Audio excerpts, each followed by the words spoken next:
Rahman students, आज हम पढ़ेंगे इसमें अलम की किस्में।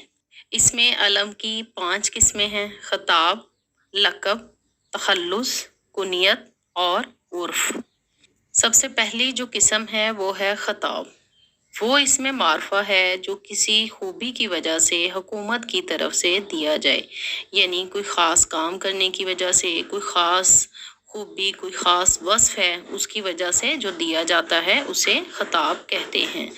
जैसे रुस्तम जमा, शमसुल उलमा, खान बहादुर वगैरह।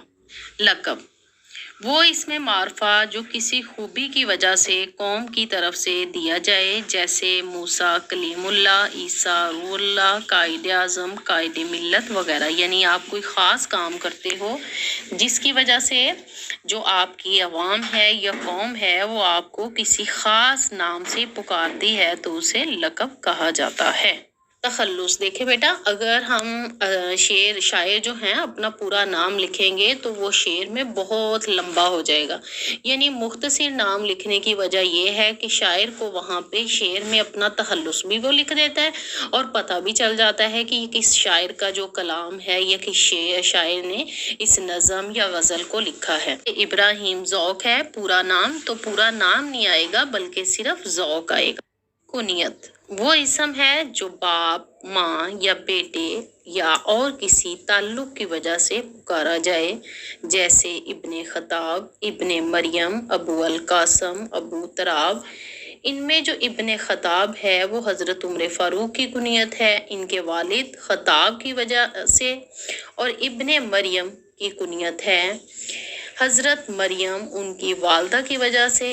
ये जो नाम वालदैन की वजह से पुकारे जाएं, यानी उनका ताल्लुक जो शो करते हैं, जाहिर करते हैं कि ये फलां की औलाद है, यानी बाप इसका ये है, माँ इसकी ये है, यानी माँ या बाप के साथ जो ताल्लुक जाहिर किया जाता है वो होता है, वो क्या होता है, वो कुनियत है। यानी माँ बाप के साथ ताल्लुक को जाहिर करना कुनियत कहलाता है। उर्फ वो इसम है जो या तो वालदैन बचपन ही से बच्चे को प्यार से एक नाम रख लेते हैं, या उसका असल नाम जो बिगड़ कर किसी और खूबी या नुक्स की वजह से मशहूर हो जाता है उसे उर्फ कहते हैं। यानी प्यार से भी वो हो सकता है, वो नफरत से भी हो सकता है।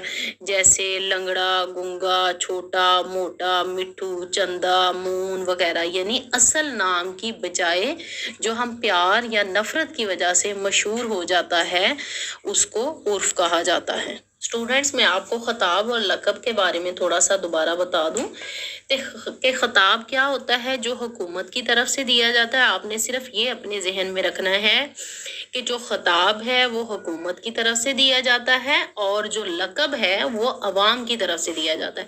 जब आपको खताब और लक़ब का पता चल जाएगा कि खताब हुकूमत की तरफ से है और लक़ब जो है वो अवाम या कौम की तरफ से है, तो आपको खताब और जो लक़ब है ये सही तरह से समझ में आ जाएगा।